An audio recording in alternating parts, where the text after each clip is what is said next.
জিয়াউল ফারুক অপূর্ব, যাকে আমরা সবাই অপূর্ব নামে চিনি, তিনি বাংলা নাট্যজগতের এক উজ্জ্বল মুখ। জন্ম ২৭ জুন ১৯৮৩।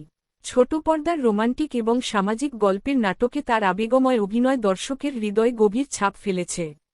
একসময় যাত্রা শুরু হয়েছিল ছোট পর্দায় অভিনয়ের মাধ্যমে, আর আজ তিনি হয়ে উঠেছেন নাট্যজগতের এক নির্ভরযোগ্য নাম। আজকে আমি আলোচনা করব অপূর্বের এমন ৭টি নাটক যা আপনি না দেখে থাকলে অবশ্যই দেখা উচিত। এই নাটকগুলি আপনাকে বিনোদনের পাশাপাশি জীবনভিত্তিক শিক্ষা দেবে। ৭ অনেক বেশি ভালোবাসি। এই নাটক নিয়ে বেশি বললে স্পয়লার হয়ে যাবে, তাই শুধু বলছি এটা স্ত্রীর প্রতি স্বামীর নিঃস্বার্থ ভালোবাসার গল্প। নাটকটি দেখলে আপনি অঝরে কাঁদবেন। নাটকটি পরিচালনা করেছেন হাসিব হোসাইন রাখি। ৬ ঈর্ষা। নাটক ঈর্ষা একটি সামাজিক গল্প নির্ভর নাটক, যেখানে দেখানো হয়েছে কিভাবে এক দম্পতির সম্পর্ক ধীরে ধীরে ভাঙ্গনের দিকে যায়। নায়িকা সবসময় তার স্বামীকে বাবার বাড়ি থেকে পাওয়া জিনিস দিয়ে খোঁটা দেয়, যা স্বামীর আত্মসম্মানে আঘাত হানে। সেই সঙ্গে এক খারাপ বান্ধবীর প্ররোচনায় নায়িকা ভুল সিদ্ধান্ত নিতে থাকে, যা তাদের সংসারে অশান্তি ডেকে আনে। নাটকটি পরিচালনা করেছেন সাইদ শাকিল।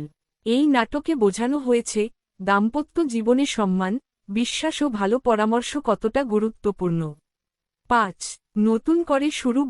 একজন স্পয়েলড ব্র্যাট ছেলে, যাকে তার বাবা জীবনের কঠিন বাস্তবতা বুঝিয়ে বাসা থেকে বের করে দেন। বাবা বলেন, নিজের পায়ে দাঁড়াও, নিজের জন্য কিছু করো। ছেলে প্রথমে হতাশ হয়, কিন্তু ধীরে ধীরে নিজের ভুল বুঝতে শুরু করে। পরিশ্রম আর সংগ্রামের মাধ্যমে সে নিজেকে বদলে ফেলে, জীবনে নতুন করে শুরু করে। নাটকটি তার আত্মপরিবর্তন, দায়িত্ববোধ এবং পরিবারের সঙ্গে সম্পর্ক পুনঃস্থাপনের গল্প বলে। ৪ কাল থেকে শুরু। এই নাটকে নায়ক তার সব কাজ কালকের জন্য ফেলে রাখে। তিনি একজন স্বভাবগতভাবে আলসে, দেরি করার অভ্যাসে ভরা একজন তরুণ। তার মুখে সবসময় একটাই কথা, কাল থেকে শুরু করব। চাকরি খোঁজা, বাবার বিজনেসে সাহায্য, নিজে কিছু শেখা, এমনকি পরিবার বা প্রেমিকার প্রতি দায়িত্ব, সবই সে ফেলে রাখে আগামীকাল এর ঘাড়ে।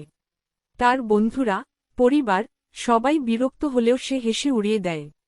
কিন্তু ধীরে ধীরে জমতে থাকে সমস্যার পাহাড়। একটার পর একটা সুযোগ হাতছাড়া হতে শুরু করে।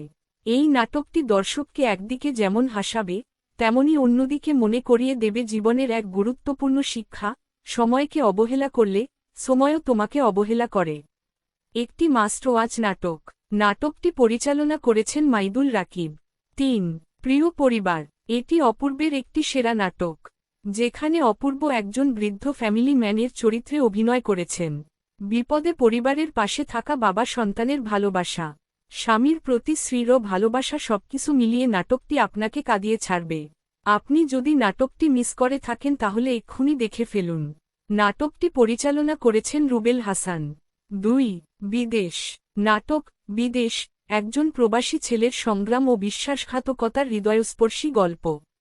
শুরুতেই দেখা যায়, নায়ক বিদেশে কষ্ট করে জীবিকা নির্বাহ করে, পরিবারকে ভালো রাখতে দিনরাত পরিশ্রম করে। কিন্তু একসময় টিভির খবরে দেখানো হয় তার মৃত্যুর সংবাদ, যা পুরো গ্রামে ছড়িয়ে পড়ে। এই সুযোগে তার বড় ভাইয়েরা সব সম্পত্তি নিজেদের নামে লিখে নেয়। নায়ক হঠাৎ দেশে ফিরে এসে দেখতে পায় তার দীর্ঘদিনের কষ্ট আর ত্যাগের বিনিময়ে যে সম্পদ গড়ে তুলেছিল, তা তার নিজেরাই আত্মীয়রা লোভ করে ছিনিয়ে নিয়েছে। তার অস্তিত্বকে মুছে ফেলার মতো নিষ্ঠুরতা তারা করেছে।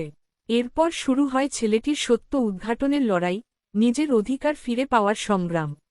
নাটকটি পরিচালনা করেছেন মুরসালিন শুভ। ১ বড় ছেলে। অপূর্ব এখানে রাশেদ নামক চরিত্রে অভিনয় করেন, যিনি একটি মধ্যবিত্ত পরিবারের বড় ছেলে। রাশেদ তার পরিবারের দায়িত্ব কাঁধে তুলে নিয়ে নিজের স্বপ্ন ও ভালোবাসাকে ত্যাগ করেন। এই চরিত্রে অপূর্বর অভিনয় দর্শকদের হৃদয়ে গভীর প্রভাব ফেলেছে। নাটকটি পরিচালনা ও রচনা করেছেন মিজানুর রহমান আরিয়ান। অপূর্বর বিপরীতে মেহজাবিন চৌধুরী অভিনয় করেছেন রিয়া চরিত্রে, যিনি একটি ধনী পরিবারের মেয়ে। নাটকটি ঈদুল আজহা উপলক্ষে চ্যানেল 9-এ প্রচারিত হয়েছিল এবং এটি ইউটিউবে ব্যাপক জনপ্রিয়তা অর্জন করে। বন্ধুরা, লিস্টটি কেমন লাগলো জানাবেন। আর এমন আরও নাটক আপনাদের সাজেশনে থাকলে কমেন্টসে জানাতে পারেন। ভিডিওটি ভালো লাগলে চ্যানেলটি সাবস্ক্রাইব করুন, এটা আমাকে আরও ভালো করার উৎসাহ দেবে। দেখা হবে নতুন ভিডিওতে। সবাই ভালো থাকুন, সুস্থ থাকুন। আল্লাহ হাফিজ।